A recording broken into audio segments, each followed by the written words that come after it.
মাধ্যমে অনেকেই হয়তো মোটামুটি একটা ধারণা, একটা আইডিয়া রাখতে পারবে যে আসলে বাইরে একটা মানুষ থাকতে গেলে তার কত খরচা, মোটামুটি ঘরের ভাড়া বা কজন থাকতে পারবে সেই ঘরগুলোতে। কেন এখানে ঘর ভাড়া। আসসালামু আলাইকুম রহমতুল্লাহ। আমি যে নতুন যে ঘরটা নিয়েছি, চলো তোমাদেরকে আজকে দেখাই বাইরে এখানে ব্যাঙ্গালোরে ঘরগুলো রেন্ট কীরকম, আর ঘরের মধ্যে কি কি আছে, কিচেন, বেডরুম, বাথরুম সবই আছে। আমি যে ঘরটা নিয়েছি এর ভাড়া কত, আর এটা কি গ্রাউন্ড ফ্লোরে আছে নাকি ফার্স্ট ফ্লোরে আছে, আর পরিবেশটা কেমন, চলো তোমাদেরকে ঘুরিয়ে ঘুরিয়ে দেখাই। তাহলে এই ভিডিও নিচ্ছি মানে এই নয় যে ইচ্ছে মতো লোক রাখতে হবে, লোক নিয়ে থাকবো, ঠিক আছে? তো একটা ঘর নিতে গেলে সেখানে যে ওনার, সে কিন্তু জিজ্ঞাসা করে কজন থাকবে, সেই অনুযায়ী আবার কিন্তু ভাড়া হয়। মানে মানুষ যত বেশি থাকবে ভাড়ার অঙ্কটা একটু বেড়ে যাবে, আর যদি মানুষ যদি কম থাকে তাহলে ভাড়ার অঙ্ক কমে যাবে।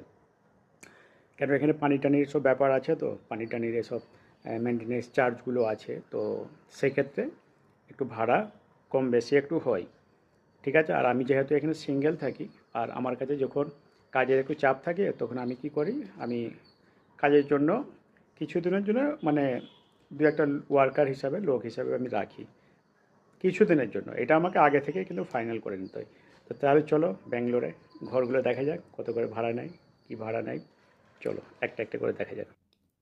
তো এই হচ্ছে আমার মেন ডোর, ঘরের মেন ডোর, লেফট সাইডে কিচেন। তো প্রথমে তোমাদেরকে কিচেনটা দেখিয়ে দিই। কিচেনটা বেশ বড় সড়ো, বেসিংও আছে, আর টাইলস লাগানো আছে, দেওয়ালেও টাইলস লাগানো আছে, আর নিচে ফ্লোরেও টাইলস লাগানো আছে। তো সব কিছু মিলিয়ে মোটামুটি কিচেনটা বেশ ভালো।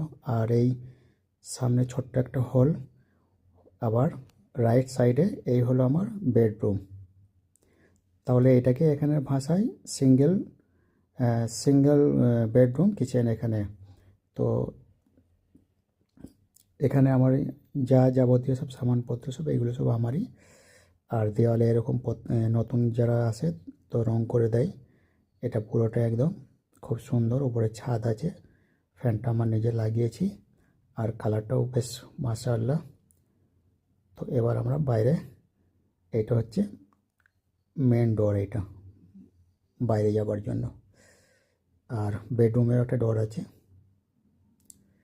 আর এই হলো সামনে আমার টেরেস, ছাদটা। আর এই হচ্ছে বাথরুম, এই হলো ওয়াশরুম। পানির কোনো অভাব নেই, নল ঘোরালেই পানি, যখন খুশি পানি। আর এই হচ্ছে বাইরের লুকটা। বেডরুমে এরকম একটা বড়সড় একটা উইন্ডো আছে, খুব সুন্দর।